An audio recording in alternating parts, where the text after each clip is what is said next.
This Week in Virology, the podcast about viruses, the kind that make you sick. From Microbe TV, this is TWiV, This Week in Virology, episode 1031, recorded on July 28, 2023. I'm Vincent Racaniello, and you're listening to the podcast all about viruses. Joining me today from Austin, Texas, Rich Condit. Hi there, Vincent, from the Canary City in the climate change mine. 98 degrees. Actually, it's cool today. We could use some rain. 34C here. It's a bit warm. Also joining us from Western Massachusetts, Alan Dove. Good to be here, and I think we're all canaries in the climate change mine these days. It's 87 Indeed. Fahrenheit, 31C, 51% humidity, so it's sticky, and we've got a heat advisory, and that's continuing through tomorrow, and had a line of bad thunderstorms yesterday, and it's kind of rough around here. Tell you, I'll take your thunderstorms. And let me see, the humidity here is 30%. That helps. Oh, that's not bad. Not bad. It's a dry 61 heat. degrees, Yeah. yeah. Before we get going here, I want to point out I wore a T-shirt just for you, TWiV, today. It says, countering a miasma of anti-think. This was a saying that someone wrote in during the pandemic. Yes. Guys remember? Yeah. Vaguely.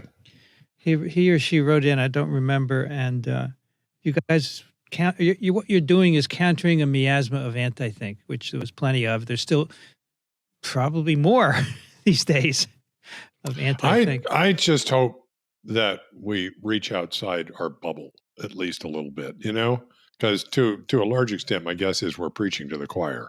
Yeah, I think so too. Yeah. But but maybe a little of it seeps out. But I do get nasty emails, okay?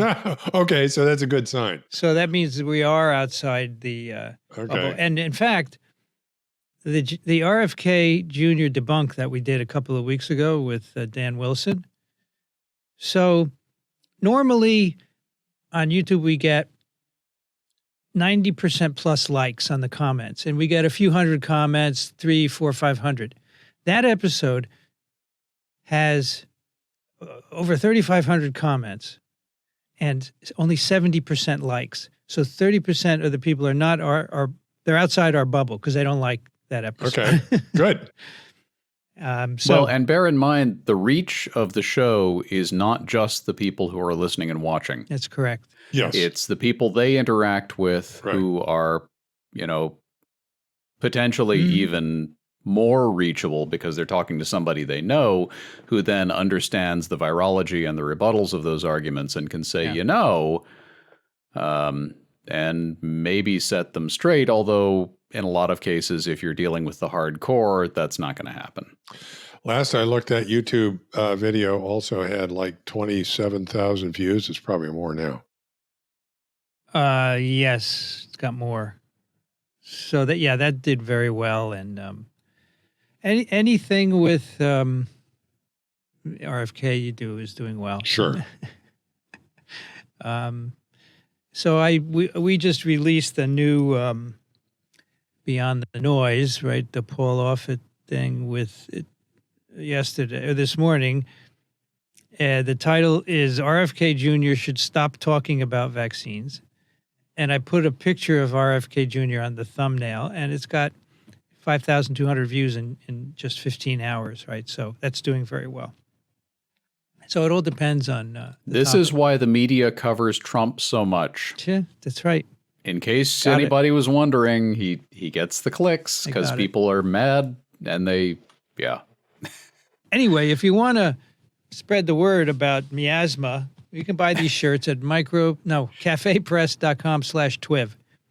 Cafepress.com/TWiV, and we tack on $1 to each one, which goes to us, but the real key is for you to wear it and have people see it. Yeah, when Dixon was here last time, he said, "Oh, I was at a supermarket and someone was wearing a TWiV shirt."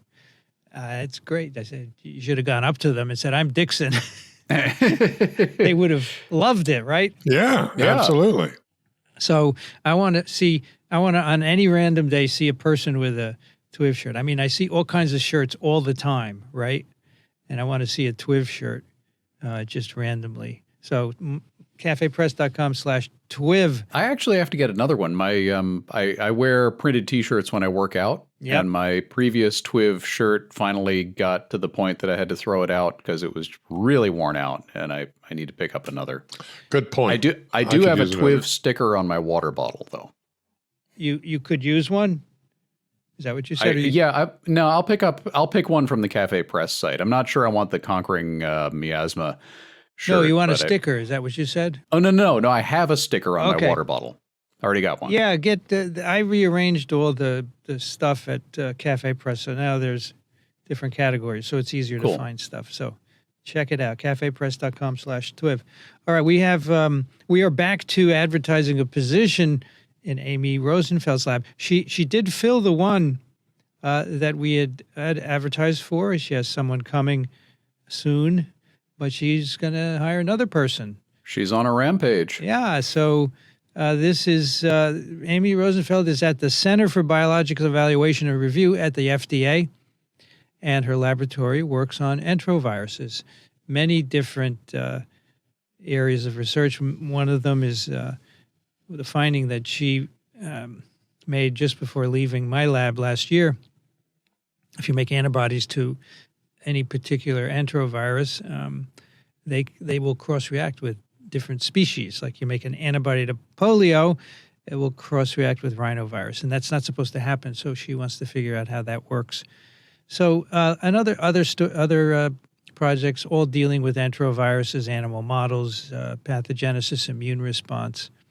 And so we'll put a link to the job description in the show notes, and that has her email, and you can contact her. And in fact, the person she is hiring heard about the job through TWiV.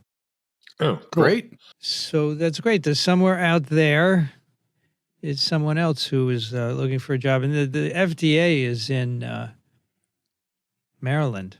Yeah. It's outside of D.C. Yep. We have unfortunate news, the passing of Michael Oldstone, who a long-time immunology professor, virology, I would say viral immunology at Scripps Research. And I've known him for many years. He was 91. Good job. Yep. I'd like A to giant of the field. I'd like to make it to 91.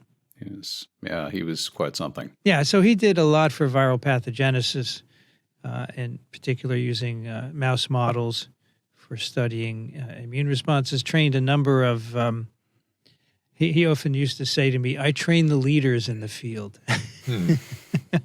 He trained a lot of people, including Rafi Ahmed and others. So I wanted to get him on TWiV, and it's like, this reminds me that you can't delay. Nope. Nobody's around forever. You got to just, when you say I want to get someone on TWiV, you have to do it. Yeah, because even young people can pass, right? I mean, Sinead O'Connor wasn't that old, right? Yeah. Were you planning on having her on? Probably would get us a lot of views. It probably would, yeah. I'm sure she'd have interesting things to say. I'm not sure if much of it would be about viruses. But, No, I'm sure. And then people would say we're abrogating, or we're going out of our lane. Well, you had an astrophysicist on. Actually, speaking of astrophysicists, I would like to have Neil deGrasse Tyson on, Oh, yeah. because we've already had a space person on, but I think he's a science communicator, and he could talk a lot Very about much that. so. So if there's anyone out there that if his publicist is listening, please contact us, Vincent at Michael. Or if Neil is listening, we'd love to have you on. Yeah, I don't think he is, but Probably not. we'd love to have you on, sure. So Michael Oldstone, any thoughts on Michael? Do you guys know him? I have I think this is right. I have a recollection of him giving a seminar. I don't know what the venue was about antipeptide antibodies and the notion of using peptides even as immunogens for diseases. And I remember coming away from that lecture, although he didn't state this specifically, thinking that immunization, vaccination, doesn't necessarily have to precisely mimic infection in terms either of the antigens used or the immune response. I'm making this up, so if somebody, this was my parsing of his lecture. So if somebody has objections to this, that's fine. Let me know. But that it's a perfectly legitimate approach to trick the immune system to do something that it wouldn't ordinarily do, as long as it works. Yep. Okay. Yeah. So in that regard, my recollection of Michael Oldstone is somebody who provoked thought for me. Okay. And I appreciate that. I also like this thing at the very end where it says his family asked that donations be made to the humanitarian medical care organization, Doctors Without Borders. That was nice. Yeah. And this is a terrific picture of him. It's very good. So I must have heard a talk by him at some point, but I remember coming across his work multiple times in looking at viral immunology, like, oh yeah, this guy again. Yeah.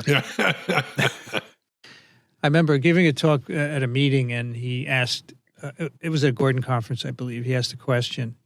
He said, has anyone done this? And I said, yeah, those experiments were done, but they were done a long time ago.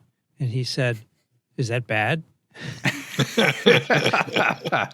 I thought, yeah, it's a good point. I shouldn't have said that. You don't have to say they were done a long time ago, right? The mass install experiment was done a long time ago. Yes, that's right. Yes.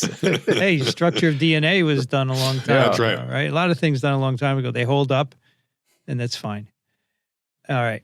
Alan, you want to talk about this comic? Oh, yeah. So we've picked XKCD webcomics a number of times. This one is particularly timely. It's the one from this week about anti-vaxxers. I'm sure a number of our listeners have already seen it. If you haven't, just go to xkcd.com.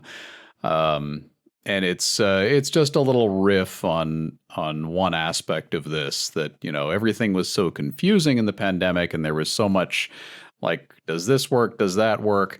But then the best and most effective intervention also turned out to be the easiest and simplest, which never happens. And then he concludes, I hate that people are working so hard to make it complicated when it's one of the few things in the world that isn't.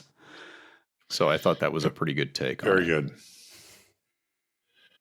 And speaking of anti-vax, I'm sure everyone has heard that Ron DeSantis said if he were elected president, he might tap RFK Jr. for heading the CDC or the FDA.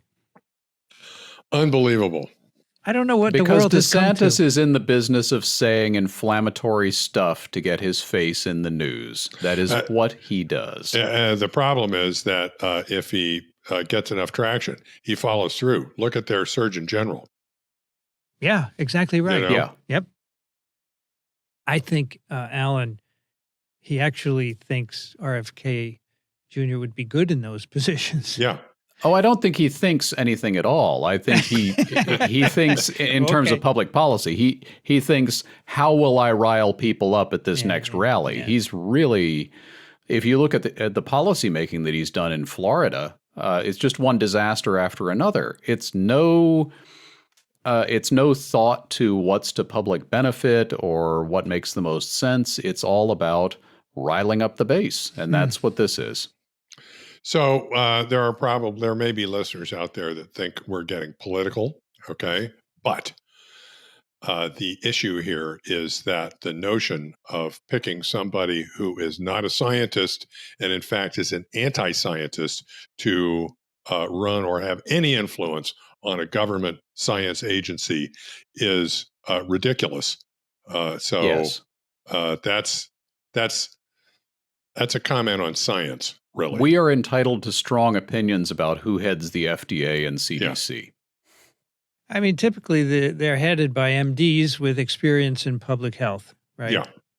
So currently the CDC head and the FDA head are both MDs. And Mandy Cohen, the CDC head, has an MPH as well as Which is MD. not a guarantee of efficacy. No. I will point to the former CDC head under the previous administration, who was frankly a bit of a disaster, but at least went in with the bare qualifications. There has been an unfortunate tendency in the past several years to politicize. Yes. More than I'm used to in the past, at Yeah, least yeah. politicize these agencies, and that has to stop. Well, unfortunately, they're both political appointments, right? Yeah. Yeah. And that is True. a trend. As a science journalist, I saw that start in the early 2000s. And there was an inflection point in the Bush administration where it went from I need to talk to somebody at the CDC, I'll just call them up, to you have to go through our press office. Everything had to be through channels. Everything had to be, all media contacts had to be approved. And the other thing that changed was I almost always had one of the media representatives on the line for the interview. Ah, interesting. And this is, I'm not writing, I'm writing for, at that time, Nature Medicine, Nature Biotechnology. So we're talking about science. And the media person never really jumped in about anything. But had there been any hard-hitting policy questions, I think that was the purpose, was to monitor what was being said. Well, I will remind us again of the two different quotes that I put together that I just love. One from my friend Bob Chen, which says that public health is, by definition, a mixture of science and politics. And the other by Peter Daszak, who said, when you mix science and politics, you get politics. You get politics, yes. Exactly right. Well, on to the science, folks. Science, we have a snippet for you, which Daniel Griffin covered a few weeks ago, but I thought we could do a little deeper dive. But also, I think our audience is slightly different. So if you haven't heard of it, it is a publication in the Annals of Internal Medicine, Performance of Rapid Antigen Tests to Detect Symptomatic and Asymptomatic SARS-CoV-2 Infections. So carrying on the theme of asymptomatic SARS-CoV-2 infections, which we talked about last time, this is a prospective cohort study. And I was actually pretty surprised to see this is paywalled. It is paywalled, yes. I asked Vincent for a copy of the paper because I was like, wait, you paywalled this? And it's Now, this is something that people should know because the conclusions are relevant to everyone. And it's a basis for a recommendation from the FDA, and it's, Yes. So a lot of authors on this paper, I have not looked to see if they're co-firsts, but the first author is Apurv Soni, and the last author is David McManus. And I don't know where they're from. Let me scroll all the way to the bottom of the paper. Here we go. They're from a lot of different places. I see a lot of University of Massachusetts. Yeah. Worcester. UMass Worcester. Medical School, FDA, Care Evolution, Quest Diagnostics. So they're from corporate test manufacturers. UChicago, or Northwestern University, Johns Hopkins, and I'm sorry if I'm missing. I'm skimming to get through the. There's a lot of UMass. So there's going to be a lot of authors because it's basically collecting clinical data from different sites. Apurv Soni is also the corresponding author. So the first author is the corresponding author. So this is all about at-home rapid antigen tests, which, many people abbreviate RATs. But Yes. here they abbreviate them RDTs because they don't want to keep saying rat, I guess. And these are interesting because you don't need a prescription. They're over the counter. And RDTs or OTC? OTC, that's right. And one of the things that they're looking at here is how well do these perform in asymptomatic people? Hasn't been really studied that much. So, and also previous evaluations have looked only at a single use of a test. You get a result and then they say, what does that mean? So this one, they designed a study. This happened between October 2021, January 2022, 15-day study. It enrolled people over 2 years old across the U.S., and they could enroll in a smartphone app if they hadn't had an infection, a SARS-CoV-2 infection in the prior 3 months, or had been without any symptoms 14 days before enrollment. They could drop off prepaid envelopes with their nasal swabs at a local FedEx drop-off, and they were assigned one of 3 types of antigen rapid tests. Three different brands, three different the ones you brands. can buy in different places, Yeah. basically. And they got a home delivery of 10 rapid antigen tests and 7 home collection kits for RT-PCR because you're going to do a rapid antigen test, then you're going to do a PCR to see if you have nucleic acid. And then the people were asked to perform 2 self-collected bilateral anterior nasal swab collections. Okay? That means both of your nares, anterior. It's just in the front, right? Right. Not a brain swab. Not a brain Yes. swab. Yeah, so this is the standard swab you do for these rapid tests, which I have experience of just a few weeks ago. I'm with and you, it's just Alan. it's just around, and then around for I think they say 30 seconds each nostril, right, and then you process the tube. So you would do at intervals, you would do an antigen test and then, you would do an antigen test and then mail the swabs in, and they would do an RT-PCR in a laboratory because obviously you're not going to do it at home. You're not expected to do the RT-PCR yourself. Yeah. And these are just person on the street. This is not people who have any special condition or exposed or anything. This is an attempt to capture people who just run into SARS-CoV-2 Yes. in the process and capture them before they do. That's right. Okay? And see how the test perform. So they're not infected. That's the key for getting in the study. And then in the 15 days, they're hoping that some people will get infected. Remember, this is October 21 to January 22. So it's a lot of activity that time. A good time to catch the virus, yeah. Yes, it's winter. It is still in the middle of the pandemic and so forth. So, and not everyone is vaccinated, or not a lot of people are vaccinated yet. So it's a good time, yes. So study day 1 I mean, good in the sense of the study. It's It's not It's good for the study, not good for getting infected. thinking back, it was not necessarily a good time. No, it was really a bad time for Yeah. many people. So study day 1 to study day 13, 48-hour intervals, and then on day 15 another collection, and then you would mail in the swabs, as I said. And then what about the antigen results? Well, they could either be self-reporting. 2 of the tests were self-reporting, and then the third test has an automatic reader, which you use. I think that's one that I used, had an automatic reader that would send the result of the antigen test via your cell phone, basically.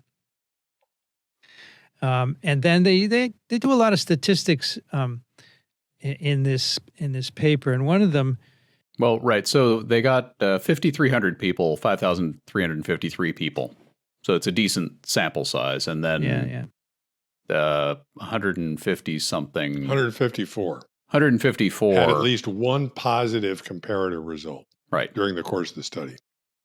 Yeah. I wanted to just mention that, so obviously the people are going to get infected on different days, right, relative to the antigen test. So they devised something called days past index PCR positivity, DPIPs. DPIPs, which could which would adjust for that. So, for example, a person who is asymptomatic on DPIP 0 may have been symptomatic on 2, or vice versa, right? So it's just a way of trying to normalize for all of that. And then they calculate performance using sensitivity for single-day testing, 2-time serial testing, and 3-time, and it's basically a rapid antigen positivity over comparator positivity. Right. And- So the PCR test is taken as definitive, Yes. and the antigen test is what's being compared.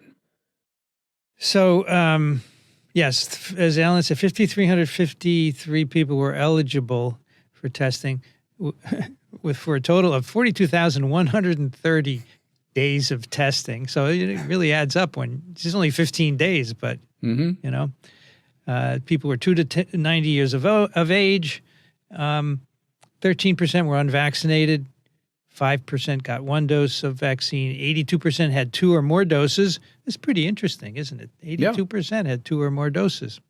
That's good. Probably in a study like this, you are selecting for a population that cares. Yeah, I guess so. Yeah.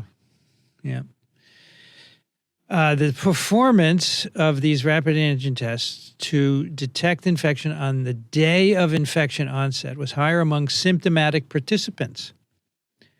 So than asymptomatic participants. For asymptomatic, fewer than 10% of infections were detected by antigen tests on the DPIP. DPIP 0, right? DPIP 0. DPIP 0. However, and that was 9.3%. Performance did improve with serial testing. If you did 2 antigen tests 48 hours apart, now the symptomatic performance was 92%. Previously, it was 60%. And the asymptomatic goes from 9% to 40%. And then if you do 3, symptomatic doesn't really change, and asymptomatic goes to 56%. So 2 or 3 in terms of performance for an asymptomatic person is better. Yeah. So if it comes up, they show later in here that the rate of false positives is very low. Yeah. So if it comes up negative, then you should repeat the test 48 hours later, even if you're asymptomatic. And if you are asymptomatic, you should repeat it again 48 hours after that to maximize the benefit. But if you're symptomatic, it doesn't make sense to do the third replicate because it's just a really marginal gain in sensitivity. Yeah. So it's just a waste of a test. Now, interestingly, and this is something that they visit several times, 20 of the participants had a single positive result on RT-PCR and then a negative result within 48 to 54 hours. And none of them tested positive by rapid antigen test. And only one of those 20 had symptoms. The average CT value of those was above 35. So if you remember, the higher the CT value, the lower the amount of nucleic acid. So over 35, probably not even have an They ongoing. just barely had it. So are they false positives, or is that just a glancing blow with the virus? I don't know that you can know. You can't It's tell the difference. It could be probably either. a mix of both, because we now know that asymptomatic infection can be just a really brief, it's in your lungs for a little while and then it's gone, and some got to your nose and it showed up in the PCR. And it's also possible these are false positives on the PCR, because 35 cycles, that's a lot of amplification. Right. Yep. Now they removed. Crank the volume up high enough, you eventually hear something. I like the way you put it, Rich. A glancing blow. Glancing blow, yes. It's good. So they remove these 20. They say we remove them and they don't really affect the sensitivity of the antigen test in people who are symptomatic. But among people who are asymptomatic, it improves the sensitivity for 3 tests up to 75% compared to 56%. So that makes a difference in removing these. Probably a borderline, you've either, well, you can't, in this study, you're not just finishing because these are people who were not infected before. So I don't know, maybe it's an infection that barely got going and fizzled out for whatever reason. Yeah. All right. So then let's see what else. They calculate performance of these antigen tests on different DPIPs. Just think of them as days post positivity: 2, 4, 6, 8, and 10.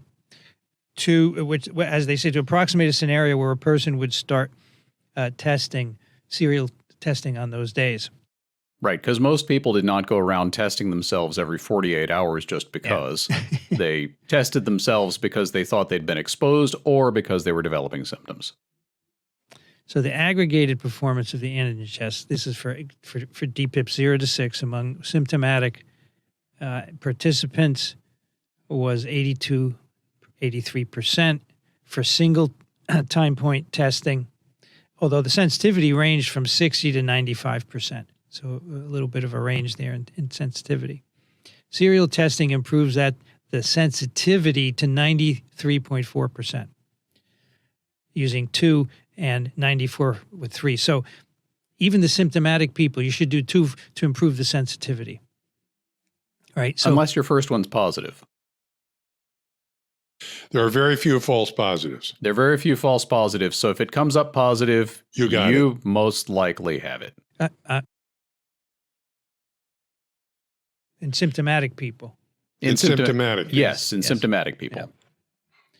But for asymptomatic people, the sensitivity, again, across these days, these DPIPs, for single, 2, and 3 testing for asymptomatic was 34%, 55%, and 68% during the first week of infection. That's DPIP 0 to 6.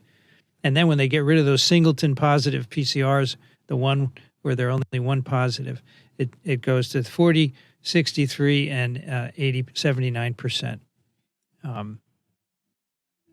What's the word that we're using here? Performance. Okay. Relative to comparator, that's it, right? PCR, yeah. They also did an interesting evaluation by cycle threshold. And it's too bad this is behind a paywall because there are a couple of cool figures about this. Symptomatic participants have lower CT values on average than asymptomatic on DPIP 0 and 2. It's not surprising. Which implies higher viral load. Higher viral load, symptoms. Probably that makes sense, right? On the day of index PCR positivity, more than 75% of asymptomatic persons had a CT value of 30 or higher. That's amazing. 30 is pretty high still. Yep. 75%, again, not surprising because you're asymptomatic. But at the same time, fewer than 33% of symptomatic people had a CT value of 30 or higher at the same time. So again, higher viral load. After a week from your index PCR positivity, most asymptomatic and symptomatic persons had a CT value lower than 30. So given more time, you get a higher viral load. Sensitivity was lowest among asymptomatic participants who did a single test for all CT values greater than 20. So 2-time testing among symptomatic people and 3-time serial testing among both asymptomatic and symptomatic had a sensitivity above 80% for CT values lower than 32. So basically, when the CT value is low, you get a better result. You get better testing results with the antigen test, which shouldn't be surprising. More virus, easier to detect. I like this figure for predicted probability of antigen positivity by symptom status and serial testing schedule. So I'll try and describe it. The x-axis is CT value. These are, of course, people with RT-PCR positivity. And then on the y-axis is the predicted probability of a positive antigen test. And so you go from a CT value of about 10 through, I would say, 25 or so, and they're all predicted to be antigen positive. But then as you start to increase the CT value, again, lower viral loads, then the curves drop below 80%. And the asymptomatic curve drops first because there's just less viral load there. And then they have it also stratified by single, double, and triple serial antigens. And as you would guess, the single curve drops first, the double curve drops second. Imagine a sigmoidal curve, right? And the triple drops last. Triple has pretty good sensitivity for symptomatic. And so this is graphing what we've just been discussing. That doing the serial tests gets you closer, gets you more and more sensitivity, and the difference is more dramatic for asymptomatic cases than it is for symptomatic. And it's just a very nice graphical illustration of that. Right. And by looking at how far apart the curves are, you can see how much benefit you get with each additional serial test. And so in a symptomatic case, by the time you get to the second test, you've got most of the benefit. Going to a third test is really not much gain. But in an asymptomatic case, it makes a difference to go all the way to 3 tests. So they say these results suggest that rapid antigen testing should include additional repeated testing. And in fact, if you go to the FDA website, they recommend. That is now, based on this paper, the recommendation. You should, if you receive a positive result initially or after a repeat test, you most likely have the infection. If you get a negative test, you should test again after 48 hours. And then that's pretty good according to this paper. But if you have a negative, you might try a third time, right? And then that would be the best that you could do. If you want to be as sure as you can probably be, yeah. If you don't have any symptoms, you had an exposure or something like that, you probably ought to go for the third test. And they make a few cautions about the data here. One is that these are self-administered tests and self-read tests. Mm-hmm. So they point out that there is quite possibly some bias in the symptomatic versus asymptomatic. Asymptomatic people are not expecting to see a positive test. Right. And are therefore probably less likely to see a positive test than somebody who's symptomatic who's saying, is that, oh yeah, I can see the line. Also this was during the Delta and Omicron time period, so it's kind of specific to those strains, although I suspect that's not going to make a huge difference. So just some things to bear in mind. So one thing that's interesting I want to bring up is they say the finding that the performance of the antigen test differed with respect to CT values between symptomatic and asymptomatic participants was unexpected.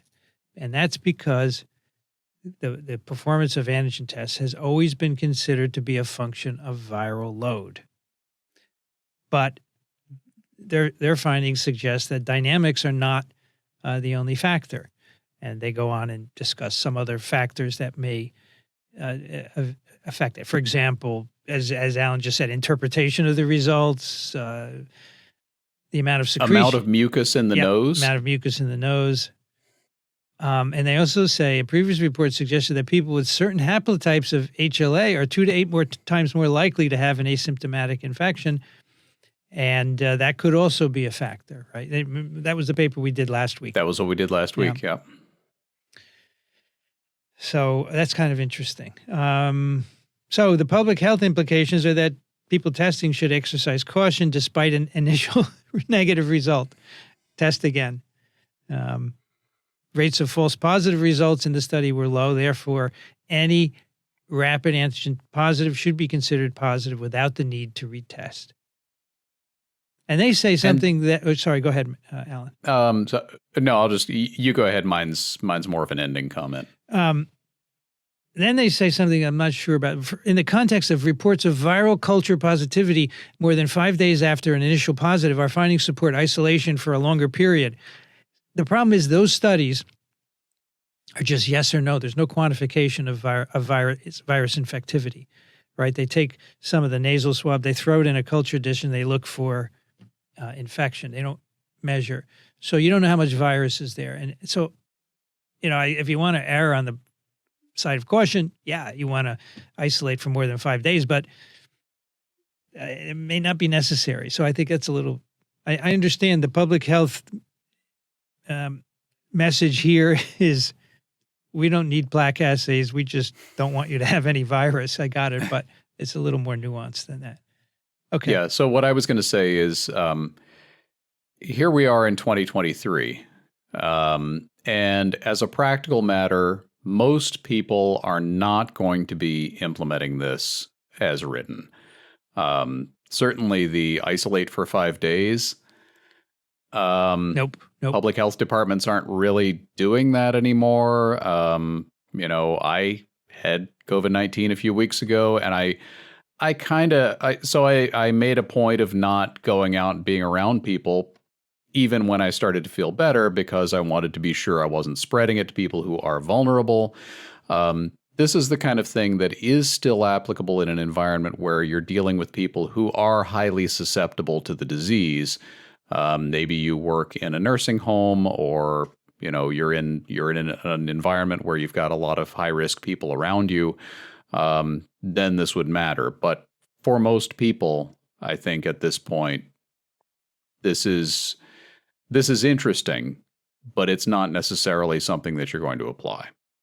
So I want to know, I understand that you want to protect particularly vulnerable people, but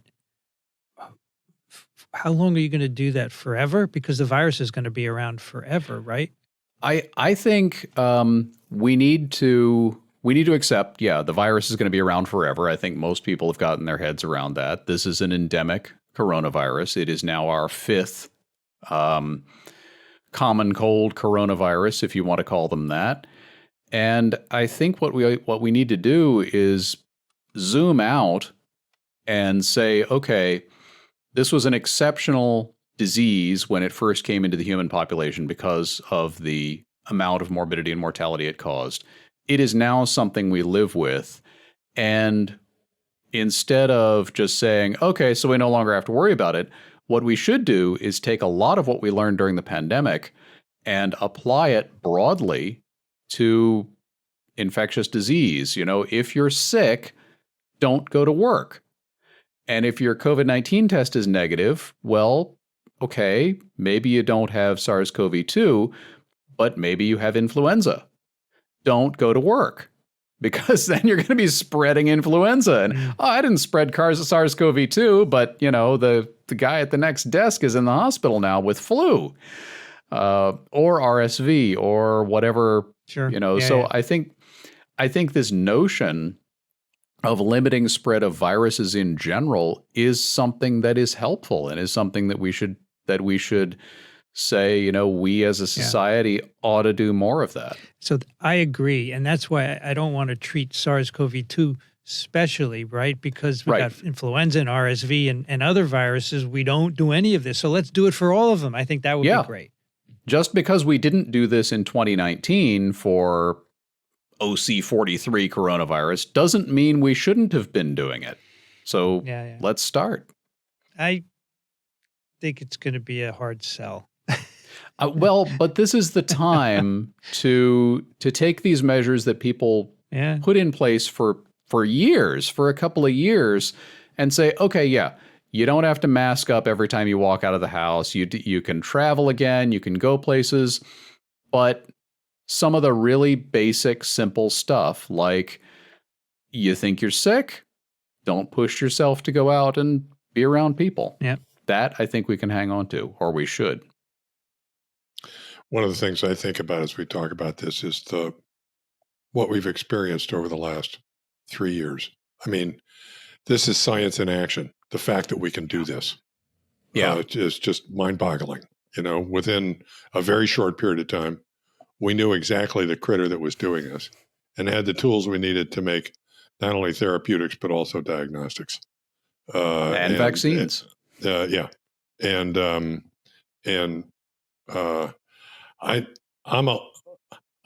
sorry it costs $10 or $12 a pop to take the test, because my guess is that keeps a lot of people from doing it. Yeah, okay, for sure. But it would take a lot more. It would take an overhaul of the healthcare system to make that any different. But which would not be a bad idea, but is a bigger project than is likely to get done anytime soon. But the mere fact that we can do this boggles the mind. 40,000 test results in this paper alone. Yeah. 40,000 times 10. It's $400,000. The last sentence of the paper is very interesting. Reports of individual false negative antigen test results from inadequate and serial testing, contrary to the test's intended usage and guidance from the FDA, proliferate in lay media. We hear it all the time, right? I got a false negative and then I got sick. These tests are no good. You're using it wrong. Yes, exactly right. Okay, so if you're going to do an antigen test and it's negative the first time, just do it again. Yeah. 2 days later, right? Yeah. Yep. And then if it's positive, do the right thing. Next paper also follows up on an ARC.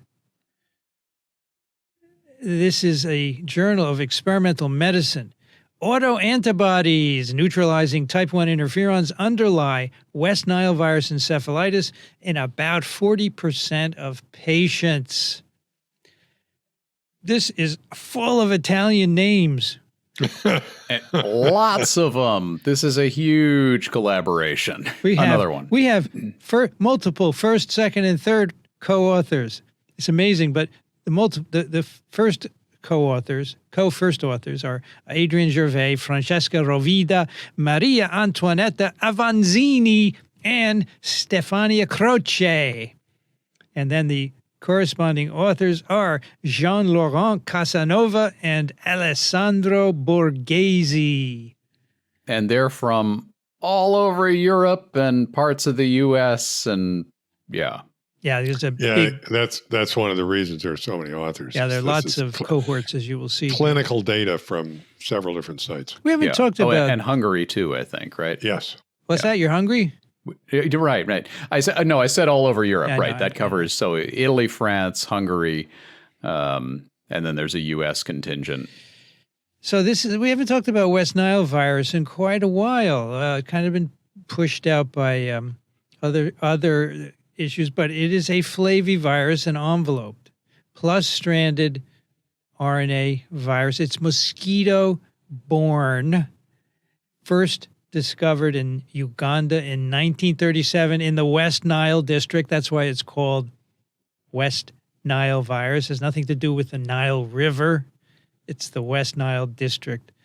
There's a New Yorker cartoon where there's a patient lying in a hospital bed and its head looks like one of those Egyptian mummy heads, and the doctor says, I think it's West Nile virus. And no, has nothing to do with Egypt.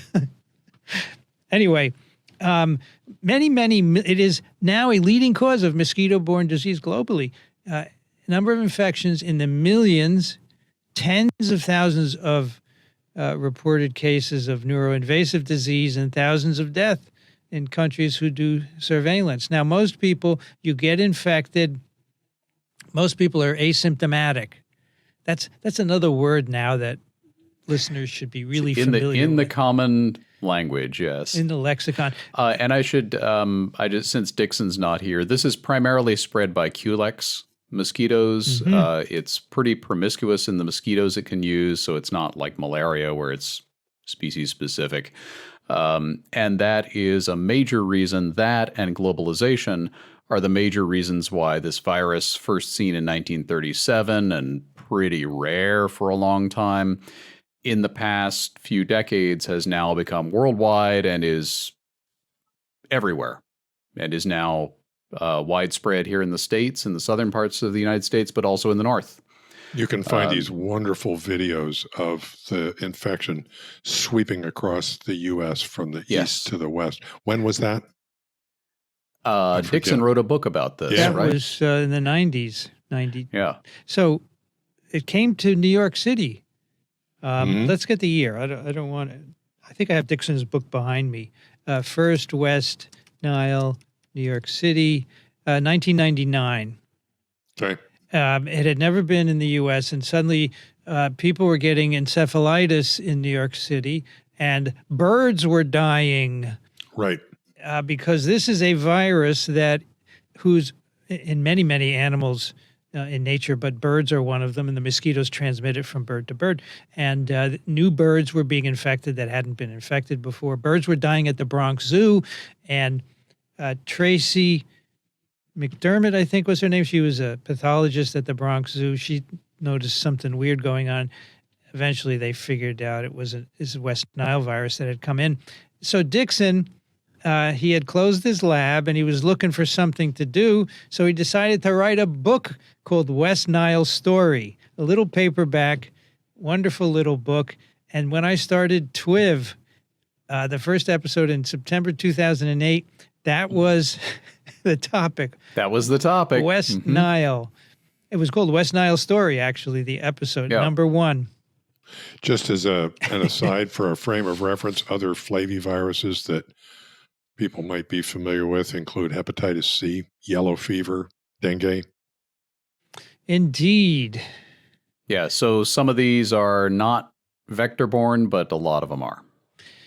So most people are asymptomatic. About 20% report a self-limiting febrile illness. That's called West Nile virus fever, or WNVF. And less than 1% require hospitalization for neuroinvasive disease. The virus goes into your brain. You can get encephalitis, meningitis, and even acute flaccid paralysis. So mortality about 5 to 20%. That's 5 to 20% in people who have neurologic symptoms. Is that correct? That's correct. That number was confusing to me because it's not 5 to 20%. It's not overall. 5 to 20% of the whole population because you've got all these asymptomatic infections. 80% which is most of them. asymptomatic, yeah. 80% asymptomatic, 20% symptomatic who get West Nile virus fever, and then less than 1% are hospitalized for neuroinvasive disease. If you are unlucky enough to be in that 1%, then you've got the 5 to 20% mortality rate. Okay. And we don't know why there's this difference in disease outcome. And that's what this paper starts to address. It does a good job at it. Now this, there are some clues. So the mortality skews old. Yeah. So it rather dramatically, your risk of getting sick with this virus, if you're 25, is pretty darn low, and if you're 75, it's disturbing. So the risk of this neuroinvasive disease goes way up with age, right? That's the main predictor for neuroinvasive disease, age. Rich, you and I, we could get neuroinvasive disease. We'll all get there eventually. Reading this, you hope. Are you sure? Is that right? We hope. Yes. Yeah, but Alan, when you're 30, you think you're never going to get there. Yeah, but then you get to 50 and you start thinking, But it's a slow process. This doesn't go forever, does it? Yeah. It's a slow process. I just turned 75 a month ago. Wow. And I'm in awe of the whole thing. Unbelievable. The fact that I'm still walking around talking, it's amazing. That's a lot of years. You got another 15 years. You think so? Sure. Definitely. Michael Oldstone made it to 91. 91. You can make it to 90 for sure. Just be careful with walking down the street, you know? Yeah, got to keep rowing. Stay away from the mosquitoes. Okay. And now, this is very interesting. I just want to mention this in passing. People should be familiar with the deletion in the gene encoding CCR5, which is present in, I think, 15% of the world's population and confers resistance to HIV-1. Turns out it increases the risk of symptomatic West Nile virus infection. There it is again. You never get something for nothing in biology, do you? It's very interesting, and I don't think we understand why that is. However, we do know that type 1 interferons are important for protecting cells in culture against infection with West Nile virus. So they say maybe it's interferon. Yeah, so real quick, type 1 interferons, Brianne should be delivering this, but she's not here. This is a family of a dozen genes that encode the type 1 interferons.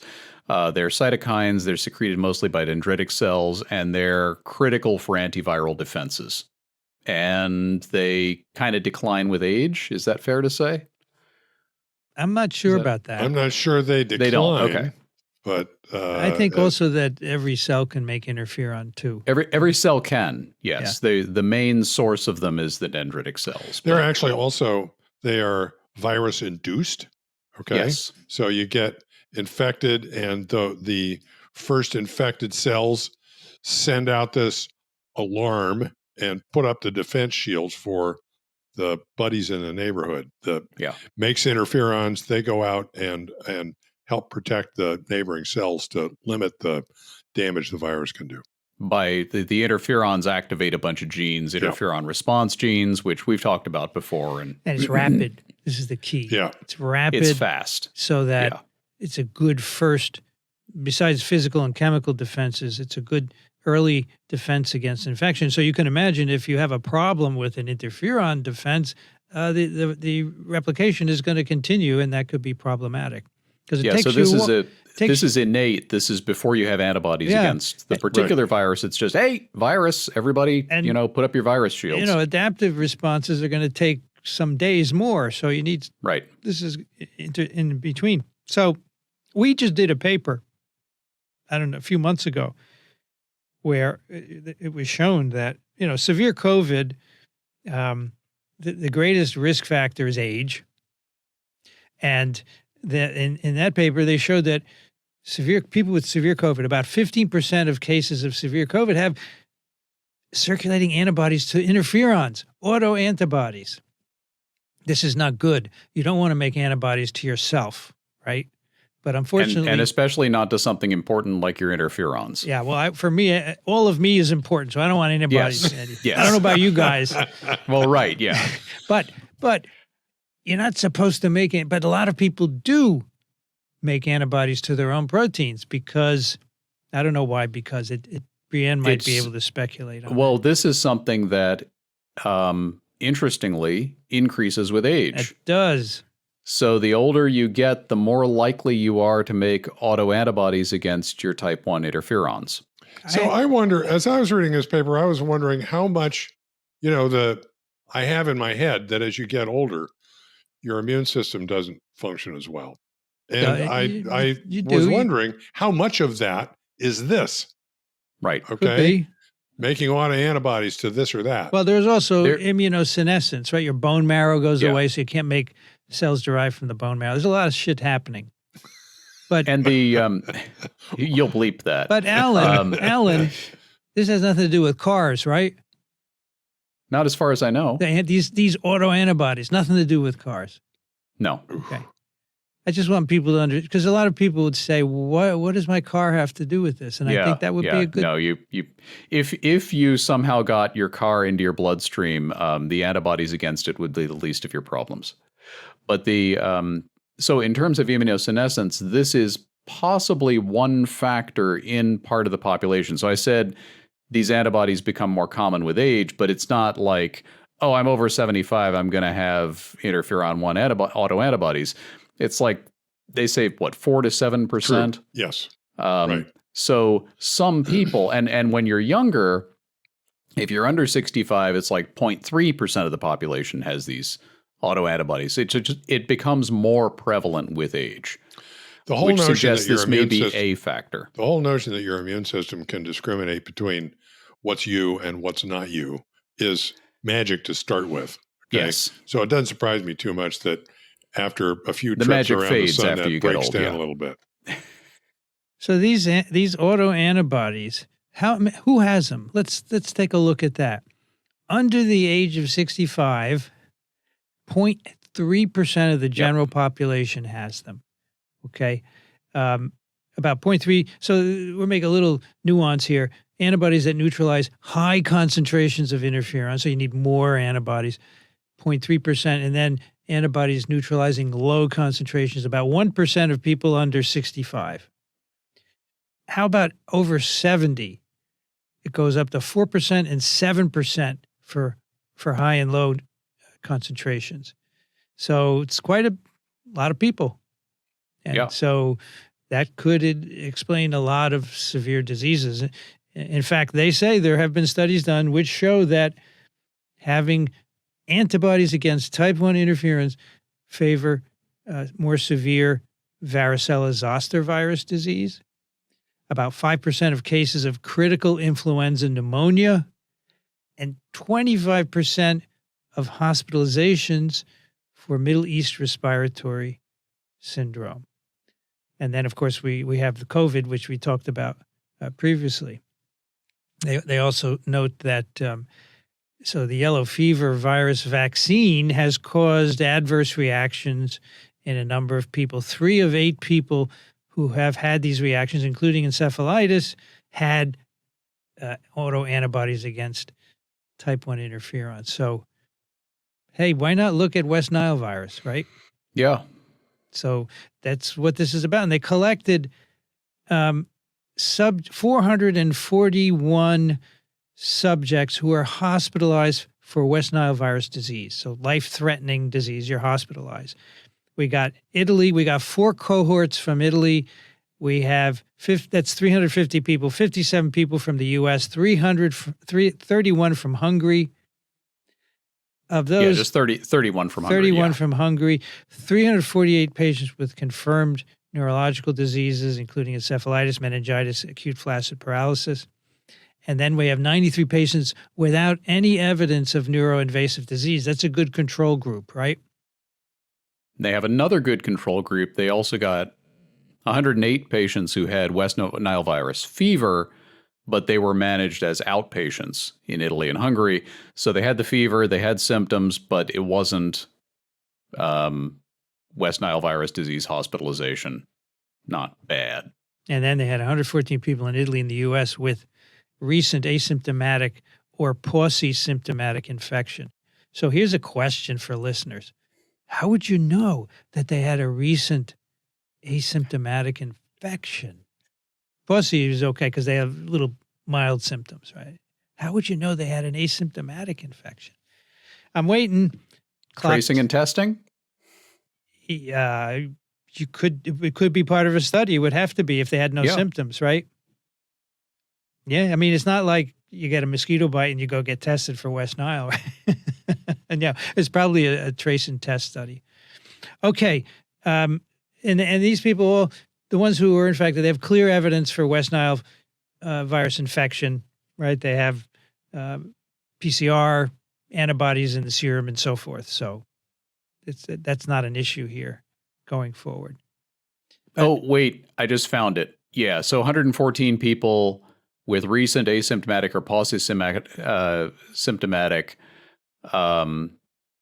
nucleic acid positive performed at the time of blood donation. Blood donation, okay.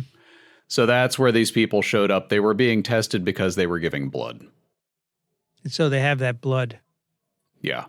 And they can use it to look for autoantibodies to interferon. Those are blood bank samples. Good. I wonder if West Nile is a standard blood bank test. I think it is now. Yeah. Oh, so reject if you get positive for that? Yeah. I assume so. If somebody needs a transfusion, they don't need West Nile virus. That's true. All right. I'm looking it up right now because we cannot.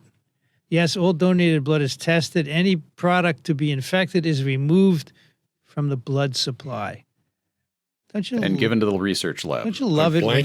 I'm blanking on the name of our blood bank buddy in San Francisco. Oh, yeah. Oh, right. Who we had on. Yes. When Vincent and I visited him. Yeah. He was one of our first. Eric Eric. All right, I got part of his name. Eric Delwart. Delwart. Hi, He was Eric. one of our first deep sequence types. He said DNA is a real problem. DNA is a real Yes, problem. It's yes. everywhere. It's everywhere. That was his quotable quote. And then he also told us about dark matter. Yeah. Yeah. Those were early days, you know. when Hi, Eric. Hi, yes. Dark matter good fun. meaning it's encoding a protein you have no idea. Oh, just DNA sequence that's nowhere in the database. Or Nothing. Nowhere in the database. Doesn't know, not known to code for anything. But, you know, dark matter becomes light when it gets enough hits. So, Okay, so then they take blood from all these individuals and they do ELISA assays to look for antibodies against type 1 interferons. And they find them, and that's it. Shall we do picks of the week? Okay. They find lots of antibodies, high levels against the interferon alpha, beta, omega, in 33% of patients with West Nile virus disease and 23% of patients with neuroinvasive disease. And antibodies against at least one type of interferon were detected in 31% of encephalitis cases, 46% of meningitis, 52% of cases of unspecified neurological syndrome, and in one patient with acute flaccid paralysis. What do I have, Doc? Well, you have an unspecified neurological syndrome. How would you like to be told that? That's bad news. And there are some nice figures here, and this is open access. Like all papers in JX Med have been since before open access was cool. I'll point out. Yeah. All right. So there's a lot of granularity here, but let's say the summary is 35% of all hospitalized West Nile virus disease cases, including 40% with neuroinvasive, had detectable autoantibodies against at least one type of interferon, and that's much higher than you would find in the general population, about 1%. And to remind you of the COVID story we did about autoantibodies against interferons, that was about 15% of patients with severe COVID had autoantibodies. So that's 40%. 35, it's quite high. And you see that this correlates very well with severity of disease. So that's in the West Nile virus hospitalized group, it's much more common to see the autoantibodies than in the febrile but not hospitalized group, which in turn is more common than in the asymptomatic group. And it's in the hospitalized group, it goes on this very nice stepwise pattern by age. Yeah. So the older you are hospitalized with West Nile virus, the much more likely you are to have these autoantibodies. It's really striking. Yes. Yeah, it's a really dramatic figure. And if you have antibodies against multiple interferons, you're more likely to have severe disease as well. Yeah. If you are male, the percentage of autoantibody prevalence is higher in males. So 29% in males, 21% in females. Which also tracks with men being more likely to develop severe and neuroinvasive West Nile virus disease. So the other thing we mentioned, age is a risk factor. Being male is also a risk factor. Right. The prevalence of neutralizing autoantibodies higher in subjects greater than 65, 45% versus 19% in less than 65. So that's consistent with the effect of age and sex on developing disease, which we know happens, it correlates with higher age and being male. And the being male bit, oh gosh, I just blanked on her name. We had, she was awesome. Sabra Klein, who talked about sex differences in immunity. So this is an ongoing thing that has effects in a variety of different diseases. In the case of West Nile, guys get it worse. Why can I remember her name immediately? I haven't talked to her. I haven't thought about her in years. And I can't remember Eric Delwart.